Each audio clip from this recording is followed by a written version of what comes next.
Safety first.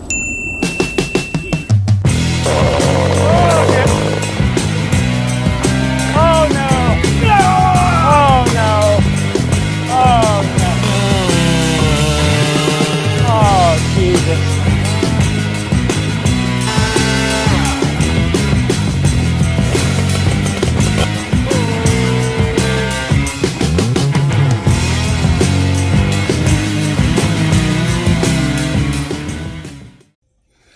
Okay guys, here is the finished port job.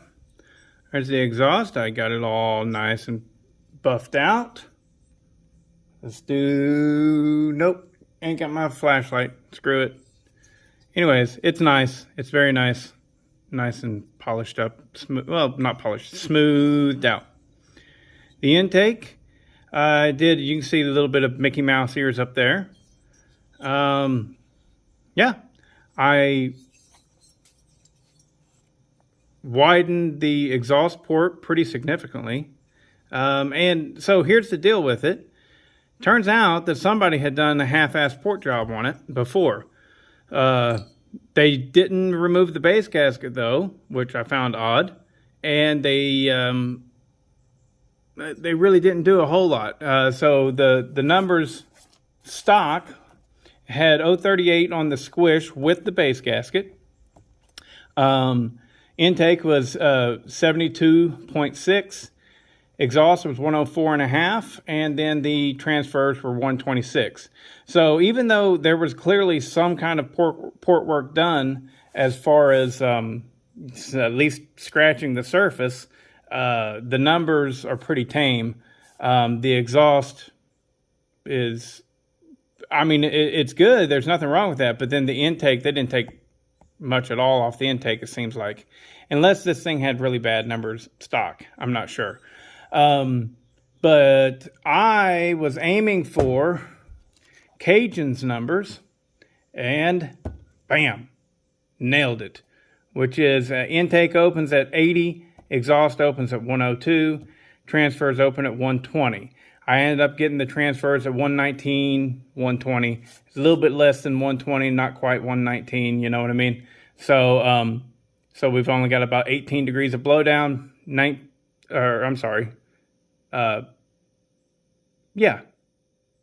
17 to 18 degrees of blowdown. That's what we got. The base, I cut, well, okay, I cut obviously about 15 thousandths or something like that. I can't even do the quick math in my head. The squish is at 23 thousandths now. So we're going to put this back together and see if it made any difference. Well, poop. That stuff just happens. Let me clean that lens off.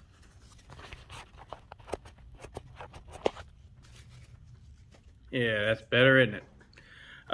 So, well, I thought for sure I put it back together. I was going to go run it. And I pulled it and it didn't have no compression. I mean, immediately from the first pull, I was like, come on. And anyways, it didn't have the best compression to begin with. You saw the video of it. It ran, I mean, that's all I know of a 257. This is the second one that I've had, and both of them have been crap. So, I mean, this one isn't crap. It's in good shape and everything, but it got beat badly by the Weimars. So, you know, I mean, how good can it be? But won't be able to test this out. So I ordered a new, I was just going to order a new ring, but I looked at the piston and I had noticed that down here, let me do this.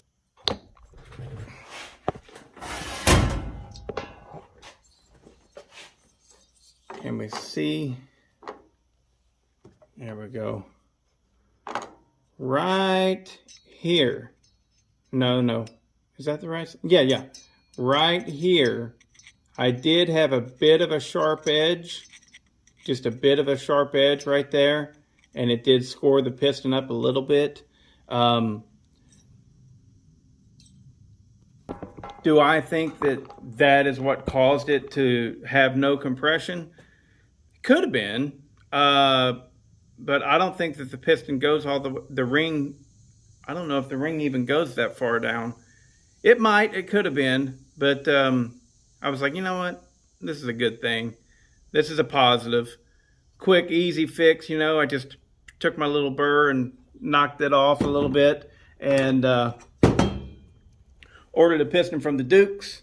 It's only 26 bucks. I mean, geez, can't beat that. Ceramic coated piston.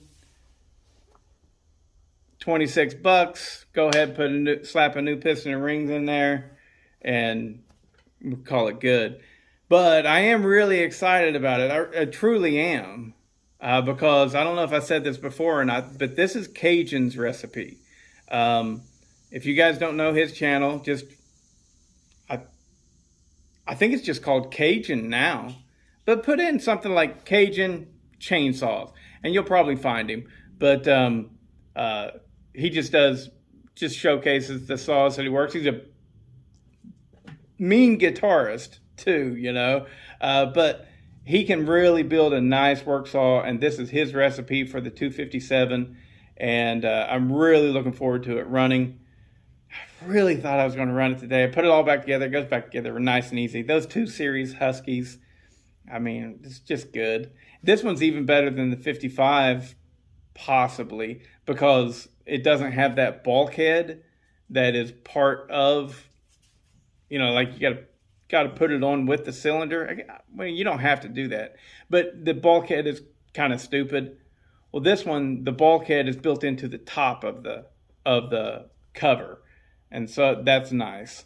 But yeah, a little bit disappointed, but this stuff happens. Moving on. I already ordered the part, and then tomorrow I have, this is left over from a past project. This is a Chinese carburetor for a 372. I'll throw it on there just to see if that fixes the Farm Mac, right? And if it does, great. If it doesn't, then I have a 372 carburetor, an OEM one, that I'll need to rebuild it, throw a rebuild kit in it, but heck, what is that, 10 minutes? I'll put it on there. And so tomorrow I'll be playing with the Weimars, and no, not the Weimars, the Farm Mac, and see if I can get that thing going good. But I mean, as it is, today's Wednesday, you're going to watch this on Thursday, and tomorrow is actually Friday for you. Whatever. Anyways, wish me luck on, hopefully that piston's in spec, you know, because I would hate it if I put that piston in. You get this a lot with Little Red Barn pistons. I mean, Little Red Barn are the only ones making pistons for a lot of saws, and so you just got to do it. But typically, you know, you get it, and you you get a pop-up piston, and a lot of times they just take a regular piston and just cut a pop-up. You're actually losing compression when you do that. It's actually worse. So, but the Dukes seems to be a higher standard. It seems to be. I'm not claiming that it is because I don't know enough. But hopefully it'll be within specs, and I'll still have my 23,000 squish. I would hate to have to do anything different because my timing numbers are dead on. So, anyways, check you later.